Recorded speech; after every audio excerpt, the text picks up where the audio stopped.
અમરેલી શહેરના જયસિંહપરા ખાતે નવા નીરના વધામણાનો ભવ્ય કાર્યક્રમ યોજાયો હતો। રાજ્યકક્ષાના ઉર્જા પ્રધાન કૌશિકભાઈ વેકરિયાના હસ્તે યોજાયેલા આ કાર્યક્રમમાં ઉનાળા દરમિયાન તળાવો અને ચેકડેમ ઊંડા કરવાની કામગીરીના સકારાત્મક પરિણામો સામે આવ્યા હોવાનું જણાવવામાં આવ્યું હતું। સારા વરસાદને કારણે જળાશયો છલોછલ ભરાતા ભૂગર્ભ જળસ્તરમાં વધારો થયો છે।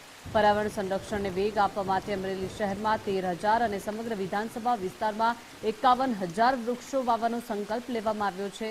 વધુમાં આ વર્ષે રાજ્ય કક્ષાની સ્વાતંત્રતા દિવસની ઉજવણી અમરેલી ખાતે યોજાવાની હોવાથી સ્થાનિક રહીશોમાં અનેક ગણા ગૌરવની લાગણી ફેલાઈ ગઈ છે।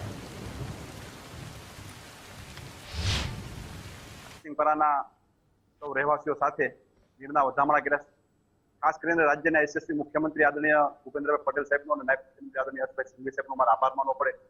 અમરેલી જિલ્લામાં અમરેલી વિધાનસભાની અંદર જે તળાવ ઊંડા ઉતારવાની કામગીરી ખૂબ મોટા પ્રમાણમાં કરવામાં આવી, જેથી કરીને ખેડૂતોને ખૂબ મોટા પ્રમાણમાં ફાયદો પણ થવાનો છે। જે પાણી દરિયામાં વહી જતા હતા એ પાણીનું સ્ટોરેજ પોતાના ગામની અંદર થઈ શકે એ પ્રકારની વ્યવસ્થા એ સરકાર દ્વારા ખૂબ સારી રીતે કરવામાં આવી છે। તળાવ ઊંડા ઉતારી સરકારે દરેક લોકોને ફાયદો થઈ શકે એ પ્રકારની એક સુંદર કામગીરી પણ કરી છે।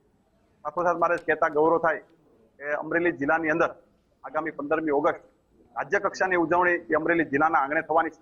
એમાં આપણા રાજ્યના યશસ્વી મુખ્યમંત્રી આદરણીય ભૂપેન્દ્રભાઈ પટેલ સાહેબ, રાજ્યપાલ શ્રી તમામ અધિકારીઓ પણ હાજર હોય અને અમરેલીના આંગણે જ્યારે જિલ્લા કક્ષાની ઉજવણી થતી હોય એ અમરેલી જિલ્લા માટે ખૂબ ગૌરવની વાત